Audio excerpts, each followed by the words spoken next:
Boker Tov, dans cette paracha de Vaishlach, nous voyons comment est-ce que Yaakov Avinu apparemment tremble de peur de Esav.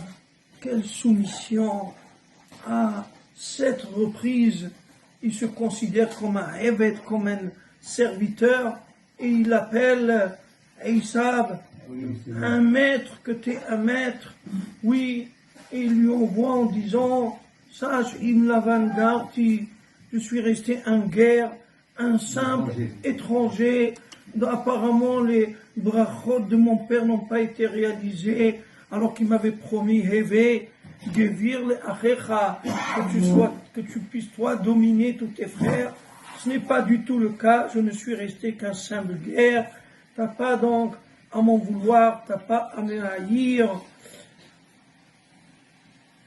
Vaïra, c'est même écrit Vaïra Yaakov Me'od. Il a eu peur. Il dit le Kliyakar, pourquoi il a eu peur? Parce que quand la Machanif, la Racha, Sofo l'Ipol Biado, tout celui qui n'arrête pas de flatter un Racha, eh ben, il finira par tomber entre ses mains. Donc le problème qui se pose, c'est qu'a priori, Yaakov, on a vu la semaine dernière que physiquement, il était très fort. Une pierre qu'il fallait attendre tous les bergers pour la déplacer. Lui, il vient comme un bouchon qu'on retire d'une bouteille. Il le retire. Et on a vu qu'Hachem aussi, il lui a fait la promesse qu'il va le protéger. Donc pourquoi il tremble tellement Yaakov Avinu de Esav?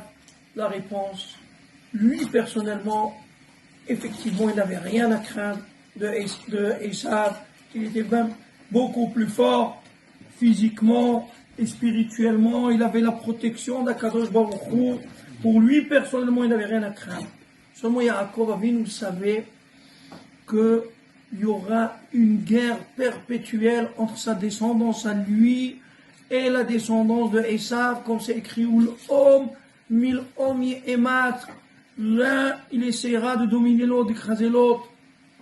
Il voulait donc montrer à ses enfants comment doit-on se comporter avec Esav.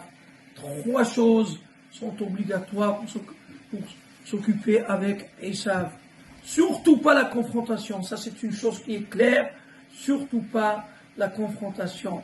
Donc la première des choses, c'est la tfila, la prière à Kadosh Baruch Hu de nous sauver des griffes de Esav. La deuxième chose, c'est le cadeau, les pots de vin, c'est de leur donner des amadoués avec de l'argent pour les calmer. Et pour terminer, la milchama, il explique le Ramban, se sauver. Pas vraiment la guerre, pas vraiment la confrontation, mais se sauver, essayer de se sauver, mais surtout ne pas les affronter. Parce que c'est comme ça, lorsque ils sont à la hauteur, il faut savoir qu'on risque, shalom, d'être pris entre leurs griffes. Donc la seule possibilité pour nous, si on n'a pas réussi à les amadouer, à les calmer, c'est de se sauver.